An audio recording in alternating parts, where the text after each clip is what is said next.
উল্টা দিকে বসে আছে। সন্তান পিছন থেকে এসে মায়ের এই পিছনের হাড্ডির ভিতরে পিছন থেকে এসে একটা লাথি মারছে। পিছন থেকে এসে যখন মাকে লাথি মেরেছে, বৃদ্ধ মানুষ জমিনে পড়ে গিয়েছে। কিতাবের ভিতরে লিখেছে মায়ের মুখটা কালো হয়ে গিয়েছে। মা জননী উপরের দিকে তাকিয়ে ডেকে বলে, বাজান, তোর বাবা মারা গিয়েছে, তুই রাস্তাঘাটে মার খাবি বলে নিজের জীবন দিয়ে দিয়েছি, অন্য জায়গায় বিবাহ বসি নাই, আজকে তুই ভোর কথা শুনে আমাকে মারলি। মায়ের হাড্ডি শক্ত করে উঠে দাঁড়াতে পারে না। সন্তানকে ডেকে বলে, সন্তান, আল্লাহকে ডেকে বলে, আল্লাহ। সন্তানের হাতে মার খাওয়ার পূর্বে কেন আমার মৃত্যু হলো না? আল্লাহ, তুমি কেন আমাকে তুলে নিলে না? সন্তানকে পাড়া প্রতিবেশী এসে নিয়ে গিয়েছে। হাই, তুমি কি করলা? এমন মাকে তুমি মারলা। যে মা অন্যের বাড়িতে কাজ করে করে তোমাকে বড় করেছে, সেই মাকে তুমি কিভাবে মারলা? সন্তান কোনোভাবেই রাগ খাবে না, মাকে বাড়ি থেকে বের করে দেবে। এই বাড়ির ভিতরে মাকে রাখবে না। কিন্তু মানুষজন এসে একটু মিসল করে দিয়েছে, হাত রাগারাগি করো না, সন্তানের কোনো বিচার নাই। বৃদ্ধা মার কার কাছে বিচার দেবে? বিচারক আসছে, তোমার সন্তানের নামে কি বিচার দিবা? ক্লাবে বিচার দাও, আমরা বিচার করব। মা ডেকে বলে, আমি কোন সন্তানের নামে বিচার দেব? যে সন্তানকে 10 মাস 10 দিনে পেটে ধরেছি, সেই সন্তানের নামে কি বিচার দেব? বিচারকরা ডেকে বলে, তুমি তো পেটে ধরেছো, কিন্তু তোমার সন্তান তোমাকে যেভাবে মারলো, তোমার কি খারাপ লাগে না? বলে, না না, আমি বিচার দেব না। আমি যদি বিচার দেই তাহলে তোমরা আমার সন্তানকে মারবা, আর তোমরা যদি আমার সন্তানের গায়ে হাত দাও তাহলে আমি মা তো সহ্য করতে পারবো না। আল্লাহু আকবার বলে। হকের বিষয়ে আমাদেরকে সচেতন থাকতে হবে, যেন আমরা নেকি নিয়ে যাওয়ার পরে যেন নেকি মানুষকে দিতে না হয়, নেকি মানুষকে দিতে না হয়। এই হক, দুনিয়াতে হক আবার দুই প্রকার। কয় প্রকার? একটা হক হলো ইবাদত, একটা হচ্ছে বান্দার হক, আর একটা হচ্ছে হকুল্লাহ, আল্লাহর হক। আল্লাহর হক কোনটা? আপনি নামাজ পড়েছেন, রোজা করেছেন, যাকাত দিয়েছেন, এগুলো হচ্ছে কার হক? আল্লাহর হক। আপনি নামাজ পড়েন নাই, আল্লাহ যদি চায় আপনাকে মাফ করতেও পারে, নাও পারে। এটা কার ইচ্ছা? আল্লাহর ইচ্ছা। আপনি রোজা করেন নাই, আল্লাহ ইচ্ছা করলে আপনাকে মাফ করতেও পারে, নাও করতে পারে। কিন্তু আল্লাহর নবী ডেকে বলে, আপনি আপনার সন্তানের হক নষ্ট করেছেন, আপনি সন্তান হয়ে পিতামাতার হক নষ্ট করেছেন। যতক্ষণ পর্যন্ত আপনার সন্তান বা আপনার পিতামাতা বা আপনি যার হক নষ্ট করেছেন, সে যতক্ষণ পর্যন্ত আপনাকে মাফ না করবে, ততক্ষণ পর্যন্ত আল্লাহ আপনাকে মাফ করবে। কথা কি বুঝছেন আপনারা? খুব সহজ কথা মনে হয় না? আরে ভাই, 70 বছর গুনাহ করেছি, আল্লাহ চাইলে মাফ করতে পারে। আল্লাহ তো আমাদেরকে জানিয়ে দিয়েছেন, ইয়া আইয়ুহাল্লাযীনা আমানু তুবু ইলাল্লাহি তাওবাতান নাসুহা। যত গুনাহ করেছো তোমরা ঠিকমতো তাওবা নাসুহা করো, সমস্ত গুনাহ মাফ করবেন কে? আল্লাহ। কিন্তু আপনি বান্দার হক নষ্ট করেছেন। এই হক আল্লাহ, ওই বান্দা যতক্ষণ আপনাকে মাফ না করবে ততক্ষণ পর্যন্ত আপনাকে মাফ করবে না। আমি উস্তাদের হক নষ্ট করেছি, উস্তাদ যতক্ষণ পর্যন্ত মাফ না করবে আল্লাহ আমাকে মাফ করবে না। আপনি কি মনে করেছেন এই মানুষগুলো কাল কিয়ামতের দিন এমনি এমনি আমাকে মাফ করবে? যেখানে মা আমাকে চিনবে না, আমার বিবি আমাকে চিনবে না, আমার আব্বা আমাকে চিনবে না, সেখানে দুনিয়ার মানুষ কিভাবে আমাকে মাফ করবে? এই জন্য নবী করিম সাল্লাল্লাহু আলাইহি ওয়াসাল্লাম ডেকে বলে, বান্দার হকের প্রতি আমাদেরকে বেশি বেশি লক্ষ্য রাখতে হবে। আমার মাধ্যমে যেন কোনো মানুষের হক নষ্ট না হয়। এই হকের ভিতরে, এই বান্দার হকের ভিতরে সবচেয়ে গুরুত্বপূর্ণ হক আবার মা বাবা। কার? মা বাবা। এটা হচ্ছে এই মা বাবা বান্দার হকের ভিতরে সবচেয়ে গুরুত্বপূর্ণ হক। আমি একটু আস্তে সংক্ষেপে বলে দিচ্ছি, হুজুর খুব দ্রুত চলে আসবে। হুজুরের কথা তো আপনারা শুনবেন, আমি তো আপনাদের নিজের সন্তান, এলাকার সন্তান। হয়তো আমি ওইদিকে যাচ্ছি না, খুবই ঠান্ডা মাথায় একটু বুঝবেন, তাড়াতাড়ি বুঝবেন, আমি ডিটেলসে বলতেছি। মা বাবার হক হচ্ছে আবার বান্দার হকের ভিতরে সবচেয়ে গুরুত্বপূর্ণ, সবচেয়ে জটিল হক। এই মা বাবার সন্তানের প্রতি মা বাবার জন্য হক রয়েছে 14টি। বলেন তো কয়টি? 14টি হক রয়েছে। কোন সন্তান যদি মা বাবার এই হক আদায় না করে, কাল কিয়ামতের দিন এই সন্তান আল্লাহর জান্নাতে যেতে পারবে না, খবরদার পারবে না। আবার মা বাবার সন্তানের উপর হক রয়েছে 20টি। সন্তানের মা বাবার উপর হক রয়েছে 14টি, আর মা বাবার হক রয়েছে 20টি। মা বাবার হক কিন্তু বেশি, সন্তানের হক কম। তো সন্তানের উপরে 1 নম্বর মা বাবার জন্য 1 নম্বর হক হচ্ছে মা বাবাকে সম্মান করতে হবে। বলেন তো কি করতে হবে? সম্মান করতে হবে মা বাবাকে। মনে প্রাণে যেভাবে পারেন সম্মান করবেন, শ্রদ্ধা করবেন। 2 নম্বর হক, মা বাবাকে ভালোবাসতে হবে, মনে প্রাণে ভালোবাসতে হবে। এখন তো আমরা মা বাবার চাইতে আমরা অন্য কিছুরে বেশি ভালোবাসি না। আপনার সর্বোচ্চ আপনার মা বাবাকে ভালোবাসতে হবে। 3 নাম্বার, মা বাবাকে মেনে চলতে হবে। কি করতে হবে বলেন তো? 1 নাম্বার হক কি বলেছি? মা বাবাকে সম্মান করতে হবে। 2 নাম্বার, মা বাবাকে ভালোবাসতে হবে। 3 নাম্বার হক, মা বাবার কথা মেনে চলতে হবে। মা বাবা যেভাবে বলবে সেভাবে করতে হবে, এটা আপনার উপর হক। কিন্তু ভাই, মা বাবাকে কতক্ষণ মানবেন? মা বাবা যদি বলে যাও তুমি মন্দিরে যাও, পূজা দিয়ে আসো, তাহলে কি মা বাবার কথা মেনে চলতে হবে? না। আপনি আব্বাকে মানবেন ততক্ষণ, আপনার আব্বা শরীয়তের উপরে যতক্ষণ থাকবে ততক্ষণ মানবেন। উস্তাদকে কতক্ষণ মানবেন? আপনার উস্তাদ শরীয়তের কথা যতক্ষণ বলবে ততক্ষণ মানবেন। আপনার মা বাবা যতক্ষণ শরীয়তের কথা বলবে ততক্ষণ আপনার জীবন গেলেও মানতে হবে, জীবন গেলেও মানতে হবে। কিন্তু ভাই, আজকে আমাদের ভিতরে কোরআনের শিক্ষা না থাকার কারণে, এই কথাগুলো না জানার কারণে, একটা সময় ছিল যে এসএসসি পরীক্ষা দিলেও সন্তান কোরআন শরীফ পড়তে পারত। এই যুগের বাংলাদেশে এমন দৃশ্য ছিল কি ছিল না?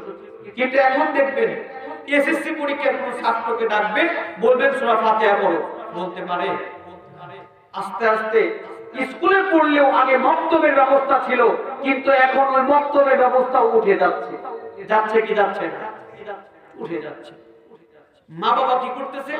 সন্তানের কষ্ট হবে বলে কিন্ডার গার্ডেন, অমুক গার্ডেন, কেজি স্কুলে দিয়ে সন্তানকে বড় করতেছে, ভালোবাসা দিয়ে বড় করতে গিয়ে এই সন্তানকে এমন শিক্ষায় শিক্ষিত করতেছে, ফাউন্ডেশনে যে কোরআন থাকবে এই কোরআনের শিক্ষা না দেওয়ার কারণে সন্তান যখন বড় হয়, এই সন্তান মা বাবার জায়গার ঘরে হয় না, মা বাবার জায়গা হয় বৃদ্ধাশ্রম। কথা বলেন ঠিক কিনা? মা বাবার জায়গায় বৃদ্ধাশ্রমে হয়। কিন্তু আবার এটাও সত্য, গরিবের মা বাবা বৃদ্ধাশ্রমে থাকে না, ধনীর মা বাবা বৃদ্ধাশ্রমে থাকে। কথা বলেন ঠিক কিনা? ধনীর মা বাবা বৃদ্ধাশ্রমে থাকে বেশি, অনেক টাকা কামায়, অনেক বড় বাড়ি করেছে। মা ঘরের ভিতরে কোন জায়গায় থাকবে? মা পান খায়, টাইলস নষ্ট হবে, ঘর নষ্ট হবে। মা, তোমার এখানে থাকার দরকার নাই, ঢাকায় দেখে আসছি, তোমার অনেক বান্ধবী আছে, অনেক মহিলা আছে, চলো তোমাকে সেখানে দেখে আসছি। কথা বলেন ঠিক কিনা? যে মা আপনাকে এত কষ্ট করে বড় করেছে, সেই মাকে কষ্ট দিয়ে সেই মায়ের হক আপনি আদায় না করে আপনি নামাজ পড়েন, আপনি হাজী হয়েছেন, মা বাবাকে কষ্ট দিয়ে হাজী হয়েছে, এরপরে জান্নাতে যেতে পারবেন না। একটা কথা, যেহেতু 5 মিনিট আছে, 5 মিনিটে একটা কথা আমি আপনাদের বলতে চাই। মাওলানা তারিক জামিল এখন পৃথিবীর ভিতরে সবচেয়ে বড় আলেম ছিলেন। মাওলানা তারিক জামিল অত্যন্ত চমৎকার লেকচার দেন। ওনার একটা বই আছে, চোখে দেখা কবরে আযাব। এই বইয়ের ভিতরে উনি একটা মা বাবার এই হক সম্পর্কে লিখতে গিয়ে উনি একটা ঘটনা আনছেন বোঝানোর জন্য। কি ঘটনা আছে? মাওলানা তারিক জামিল বলে মা বাবার হক যে কত গুরুত্বপূর্ণ, আর মা বাবা যে কেমন জিনিস, কেন আপনি মা বাবাকে মানবেন না, এই কথা বোঝাতে গিয়ে উনি একটা মিসাল টেনেছে। পার্শ্ববর্তী দেশ ভারত, ছিলেন না, আপনারা নাম শুনেন নাই? এই দাদারা ওদের দেশে, এই ভারতে একটা রাজ্য ছিল। এই রাজ্যে কিছু লোক ছিল। ওই এলাকার একটা মহিলা ছিল, নতুন বিবাহ হয়েছে, 1-1.5 বছর বিবাহ হয়েছে, একটা সন্তান হয়েছে। সন্তান হওয়ার পরে কিছুদিন পরে স্বামী মারা গেছে। 1-1.5 বছরের মহিলা কি বৃদ্ধ হয় না যুবক হয়? যুবতী। মাত্র একটা বাচ্চা হয়েছে, স্বামীটা মারা গেছে। এখন মা কেমন তেগি মা হয়? মা কি জিনিস, মা কেমন মা? স্বামী যখন মারা গিয়েছে, মায়ের কাছে নারীর বাড়ির লোকজন আসছে, চলো আমাদের বাড়িতে যেতে হবে, এইবারে আর তোমাকে থাকতে হবে না। স্বামী মারা গিয়েছে, স্বামীর কোনো আত্মীয় স্বজন নাই, স্বামী অনেক ধন সম্পত্তি রেখে যায় নাই, তোমাকে আর এক জায়গায় বিবাহ দেব। মা যে কেমন রত্ন, মা যে কি জিনিস। মাকে যখন এই কথা বলেছে, মা একবার নিজের মায়ের দিকে তাকায় আর সন্তানের দিকে তাকায়, মায়ের দিকে তাকায় আর সন্তানের দিকে তাকায়। মাকে ডেকে বলে, মা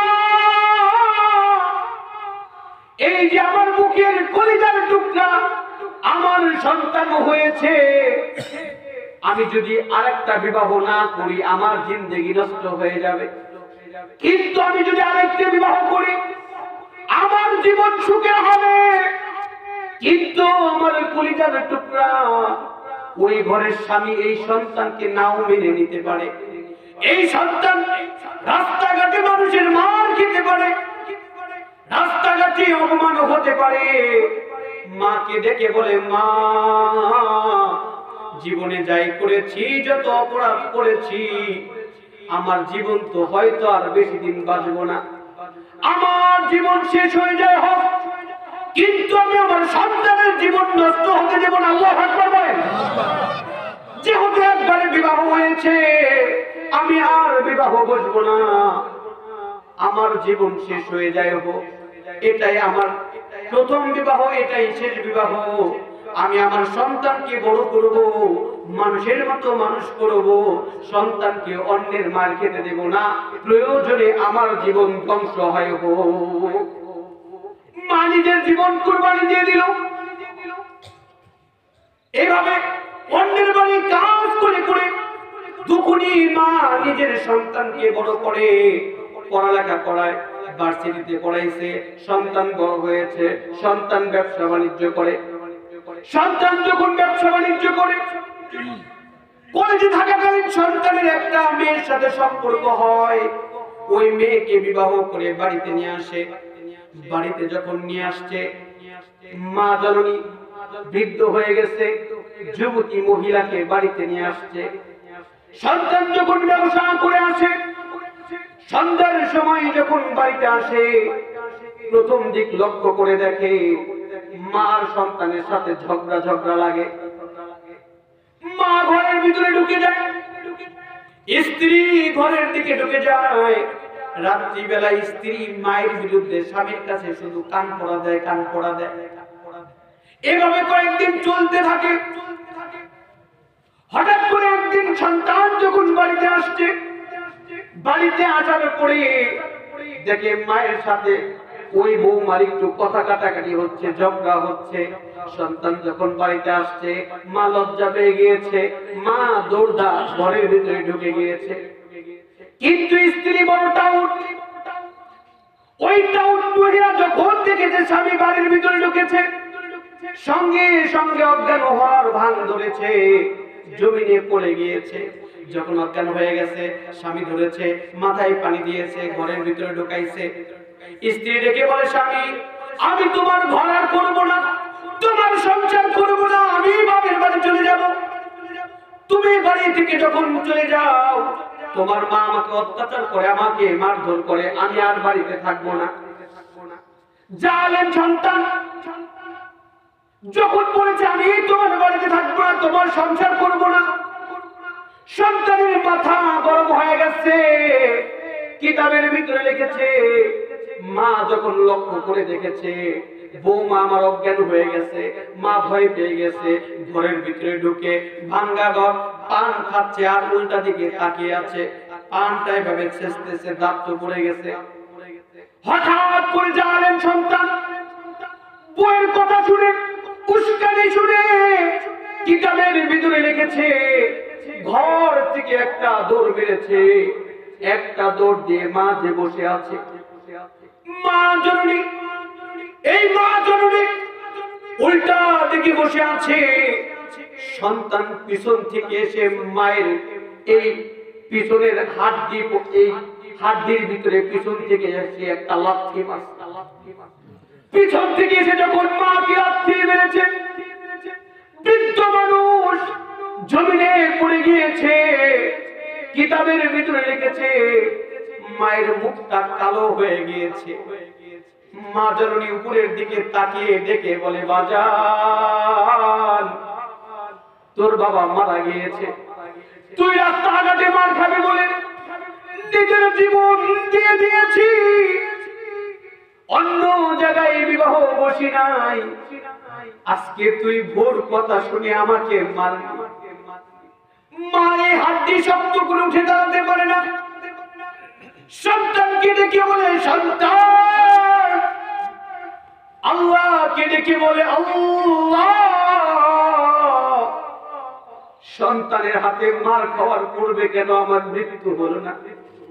আল্লাহ তুমি কেন আমাকে তুলে নিলে না? সন্তানকে পাড়া প্রতিবেশী এসে নিয়ে গিয়েছে, হাই তুমি কি করলা, এমন মাকে তুমি মারলা। যে মা অন্যের বাড়িতে কাজ করে করে তোমাকে বড় করেছে, সেই মাকে তুমি কিভাবে মারলা? সন্তান কোনোভাবেই রাগ খাবে না, মাকে বাড়ি থেকে বের করে দেবে, এই বাড়ির ভিতরে মাকে রাখবে না। কিন্তু মানুষজন এসে একটু মিসল করে দিয়েছে, হাত রাগারাগি করো না, সন্তানের কোনো বিচার নাই। বৃদ্ধা মার কার কাছে বিচার দেবে? বিচারক আসছে, তোমার সন্তানের নামে কি বিচার দিবা? ক্লাবে বিচার দাও, আমরা বিচার করব। মা ডেকে বলে, আমি কোন সন্তানের নামে বিচার দেব?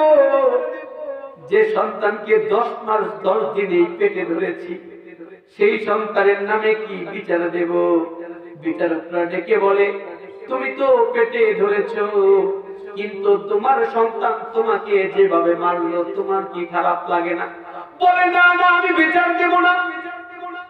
আমি যদি বিচার দেই তাহলে তোমরা আমার সন্তানকে মারবা, আর তোমরা যদি আমার সন্তানের গায়ে হাত দাও তাহলে আমি মা তো সহ্য করতে পারবো না। আল্লাহু আকবার বলেন। আমার সন্তানের নামে কোনো অভিযোগ নাই। কিছুদিন পার হয়ে গেল, কিছুদিন যখন পার হয়ে গেছে, হঠাৎ করে কিছুদিন পরে সন্তান আবার বাড়িতে আসছে। বাড়িতে এসে দেখে বৌমার বাড়িতে নাই, তার বউ বাপের বাড়ি গেছে। সন্তান দৌড়ে দৌড়ে চলে গেছে বাবার বাড়িতে। তুমি কেন চলে আসছো? বলে, তুমি আগে বিচার করো নাই, মাকে বাড়ি থেকে বের করে যাও নাই, আজকেও তোমার মা আমাকে মেরেছে, তোমার মা বাড়িতে থাকলে আমি বাড়ি থাকবো না। কোন রকম বুঝিয়ে বাড়িতে নিয়ে আসছে। বাড়িতে আনার পরে যখন বসছে, বাড়িতে আনার পরে রাত্রিবেলায় দুইজনে পরামর্শ করে, যদি মাকে বাড়ি থেকে বের করে দেই মানুষজন দেখবে, মানুষজন খারাপ বলবে, সমাজে থাকতে পারবো না। কিন্তু জালেম মহিলা, দেখবেন মহিলা মানুষের ভিতরে কূটনীতি, খারাপ চিন্তা চেতনা শয়তান বেশি দেয়। কথা বলেন ঠিক কিনা? শয়তান পুরুষকে যত বেশি কুমন্ত্রণা দিতে পারে না, মহিলাকে যত বেশি পারে, ওই মহিলা স্বামীকে ডেকে বলতেছে, স্বামী তোমার কোনো চিন্তা নাই, আমার কাছে একটা বুদ্ধি আছে, এই বুদ্ধি মতো যদি কাজ করো তাহলে তোমার কোনো বিপদ নাই, তোমার মা দেখবা দুনিয়া থেকে শেষ হয়ে যাবে, কোনো মানুষ তোমাকে খারাপ বলবে না। বলে কি বুদ্ধি? বলে কালকে রাত্রি বেলায় বাড়িতে যখন আসবা, একটা আপেল হাতে করে নিয়ে আসবা, আপেলটা হাতে করে এনে মায়ের কাছে দিবা, মাকে দিবা, মাকে বুঝাইবা যে কথা সেই কাজ। পরের দিন রাত্রিবেলায় যখন সন্তান বাড়িতে আসছে, হাতে করে একটা আপেল নিয়ে আসছে, একটা কমলা নিয়ে আসছে, মায়ের দরজায় নক করে, মা দরজা খুলো, মা দরজা খুলো।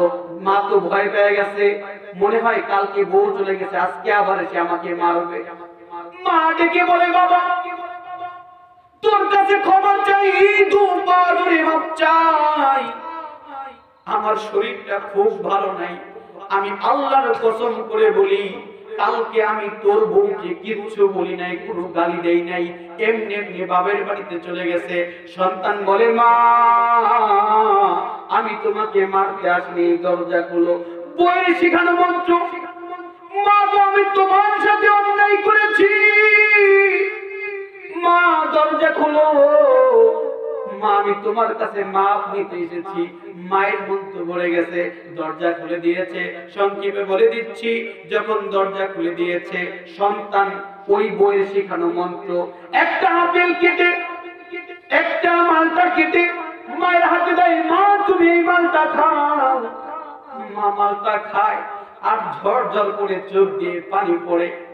সন্তান তুই জানিস না তুই কালকে আমাকে মেরেছিস, আমি আল্লাহর কাছে দোয়া করেছিলাম, বদদোয়া করেছিলাম, আমি বদদোয়া করতে চাই নাই, আমার মনের অজান্তে তোর বিরুদ্ধে বদদোয়া এসে গেছে, আমি আপেল গুলা পরে খাবো, তুই বস, আমি আল্লাহর কাছে একটু কেঁদে নেই, নামাজ পড়ে দোয়া করে নেই।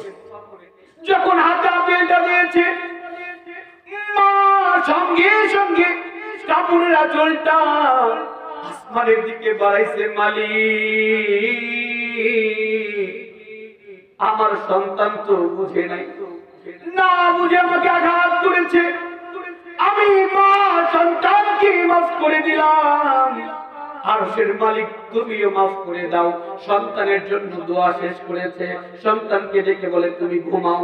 এখন সন্তান ডেকে বলে, মা ও মা তুমি তো বৃদ্ধ হয়ে গেছো, তোমার তো অনেক ফল ফ্রুট খাওয়া দরকার, আমার তো এত টাকা পয়সা নাই, তোমাকে কিভাবে ফল ফ্রুট খাওয়াই। ওই সন্তানের আগের ব্যবসা ছিল, কুশলের ব্যবসা ছিল। সন্তান দেখে বলে, মা আমরা যদি মা ছেলে দুইজনে একত্রে কাজ করি, তাহলে আমরা বেশি বেশি টাকা উপার্জন করতে পারবো। বলে, আমি তো কাজ করতে পারি না। সন্তান দেখে বলে, মা আমি কুশল কেটে দেব, তুমি একটু পরিষ্কার করে দিবা, তাহলে অনেকগুলো কুশল একদিনে বাজারে বিক্রি করতে পারবো, ওইগুলো দিয়ে আমি তোমার জন্য বেশি বেশি ফল ফ্রুট আনতে পারবো। মা দেখি বলে, সন্তান তোমার চিন্তা নেই, ঘুমিয়ে পড়ো, সকাল বেলা আমি তোমাকে ডাক দিয়ে দেব।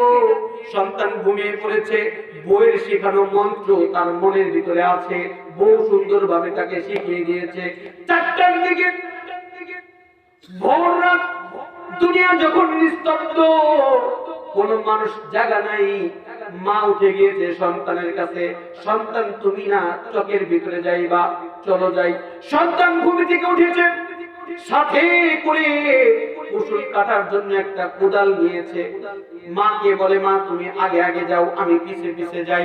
মা আগে আগে যায়, সন্তান পিছে পিছে যায়। ক্ষেতের ভিতরে যখন গেছে, ক্ষেতের ভিতরে যাওয়ার পরে কুশল ধরার কাটে, কুশল মায়ের কাছে দেয়, মা তুমি এটা পরিষ্কার করো। আর কুশল যখন পরিষ্কার করবে, তখন তো অবশ্যই মাকে হামু দিতে হবে। মা তো রূপুর মতো করে হামু দিয়ে কুশলগুলা পরিষ্কার করে, আর মা কাঁদে, আমার সন্তান বুঝে নাই, ভুল করেছে, আমার কত সুন্দর সন্তান, কত সুন্দর করে মা বলে ডাকে। মা যখন হামু দিয়ে কুশলগুলা পরিষ্কার করে, কিতাবের ভিতরে লিখেছে, জালিম সন্তান ওই বইয়ের মন্ত্র হিসাবে বউ যেভাবে শিখিয়ে দিয়েছে, গভীর রাতে সেখানে মেরে মাকে জমিনের ভিতরে দাফন করে দিবা, কেউ দেখবে না, কোনো ঝামেলা থাকবে না।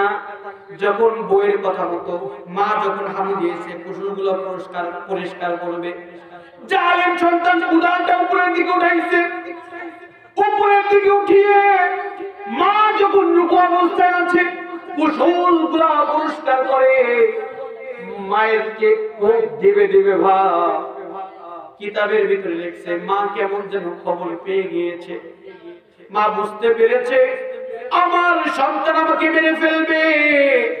মা যখন বুঝতে পারছে, চোখের দিকে মা দৌড়াইতে লাগছে, আল্লাহ বাঁচাও, আল্লাহ বাঁচাও, কে কোথায় আছো আমাকে বাঁচাও, আমার সন্তান আমাকে মেরে ফেলবে, আল্লাহ বাঁচাও, আল্লাহ বাঁচাও। যখন বলে আল্লাহ বাঁচাও, দুনিয়ার মানুষ তো ঘুমে কেউ শুনে না, চোখের ভিতরে মধ্য চোখ, তাদের আওয়াজ দুনিয়ার কোন মানুষের কানে যায় না। সন্তান পিছে উদাল নিয়ে দৌড়ায়, আর মা ডেকে বলে আল্লাহ বাঁচাও, আল্লাহ বাঁচাও। হাদিসের ভিতরে আসছে গভীর রজনী হোক আর পানির নিচে হোক, মা যদি আল্লাহর কাছে চায় বন্দুকের গুলি মিস হয়ে যাবে, মায়ের দোয়া কোনোদিন মিস হবে না। কথা বলেন ঠিক কিনা? সমস্ত মানুষ তো ঘুমে, কিন্তু আরশের মালিক তো ঘুমায় না। আরশের মালিক দেখে বলে লা তাখুযুহু সিনাতুন ওয়ালা নাওম। আল্লাহু আকবার বলেন, লা তাখুযুহু সিনাতুন ওয়ালা নাওম। আল্লাহর কোন ঘুম আছে? আল্লাহর কোন তন্দ্রা আছে? আল্লাহর কোন জীবনী আছে? আল্লাহর ঘুম নাই, তন্দ্রা নাই, আল্লাহর জীবনী নাই। সব মানুষ যখন নারায়ে তাকবীর, নারায়ে তাকবীর, আল্লাহু আকবার। মুফতি হেদায়েতুল্লাহ সাহেব জিন্দাবাদ, মুফতি হেদায়েতুল্লাহ সাহেব জিন্দাবাদ। আলহামদুলিল্লাহ, আমাদের মাঝে অনেক রাত থেকে আমরা যার জন্য অপেক্ষা করতেছি, পীরে কামেল হযরত মাওলানা মুফতি হেদায়েতুল্লাহ সাহেব আমাদের মাঝে উপস্থিত হয়েছেন। এখনই ওনা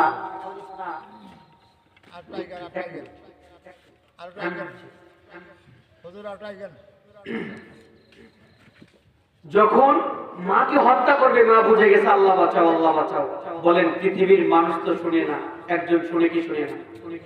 আমাদের বলেন কেউ শুনে না পৃথিবীর মানুষ, কিন্তু একজন শুনে কি শুনে না?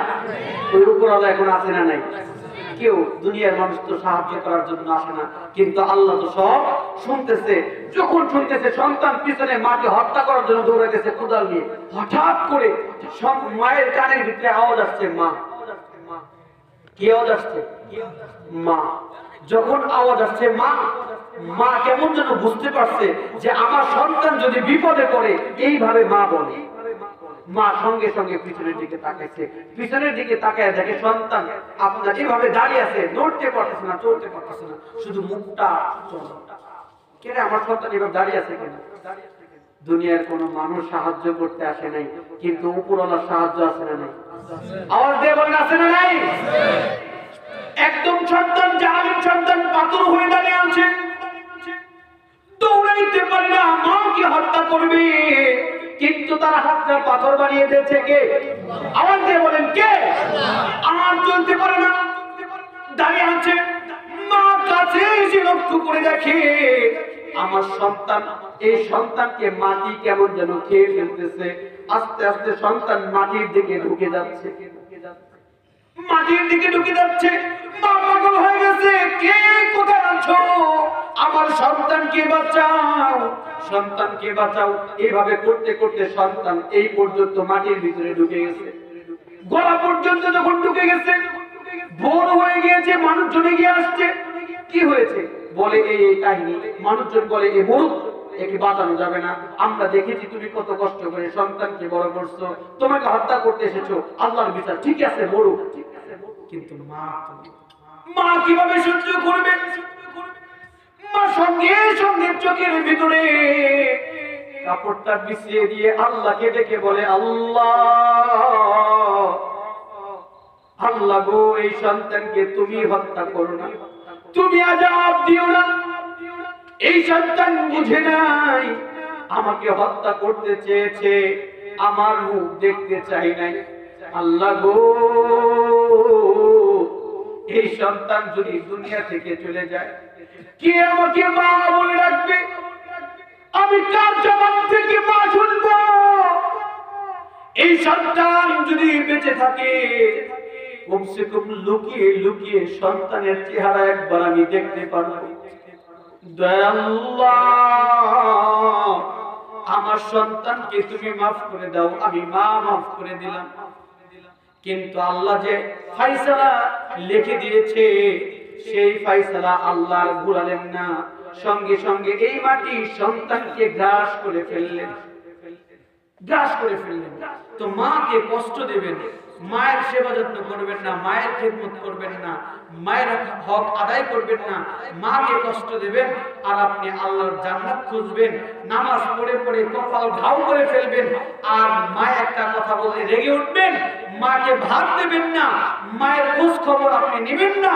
আপনার স্ত্রী ভালো জামা কাপড় পরবে, আপনার সন্তান ভালো জামা কাপড় পরবে, কিন্তু আপনার মা ছিঁড়া কাপড় পরবে, আর আপনি আল্লাহর জান্নাত খুঁজেন। কোনোদিনও হতে পারে না। এটা হচ্ছে মা বাবার তিনটি হক। মা বাবাকে মহব্বত করতে হবে, সম্মান করতে হবে, মা বাবাকে মেনে চলতে হবে। আল্লাহ যদি তৌফিক দান করেন, পরবর্তীতে বাকি 11টি হক আমরা আলোচনা করব। যেহেতু হুজুর চলে আসছে, আমি আমার আলোচনা সামনে বাড়াবো না। হাদা মা ইনদি ওয়া মা ইনদাল্লাহ। আমার আলোচনা এখানেই শেষ। হয়তো আমি কিছু কথা এদিক সেদিক যদি বলে থাকি, কষ্ট পেয়ে থাকেন, আল্লাহর রাস্তায় আমাকে ক্ষমা করবেন, দোয়া করবেন। আল্লাহ পাক রব্বুল আলামিন আমাদের সবাইকে কোরআনের জন্য আল্লাহ পাক রব্বুল আলামিন কবুল করুন। সকলে বলেন আমিন। আরেকটু জোরে বলেন আমিন। তাহলে প্রথম কথা বলেন তো, আল্লাহ রাসূল আমাদেরকে কয়টি কাজের মূল্যায়ন করতে বলছে বলেন তো? মনে আছে তো? বলেন কয়টি? এই 5টি কাজ গুরুত্ব দিয়ে করবো ইনশাআল্লাহ। আর যে দুটি হক, আল্লাহর হক আদায় করব, বান্দার হক আদায় করব।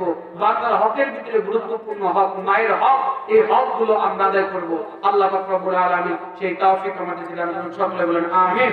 ওয়া আখিরু দাওয়ানা আলহামদুলিল্লাহি রাব্বিল আলামিন।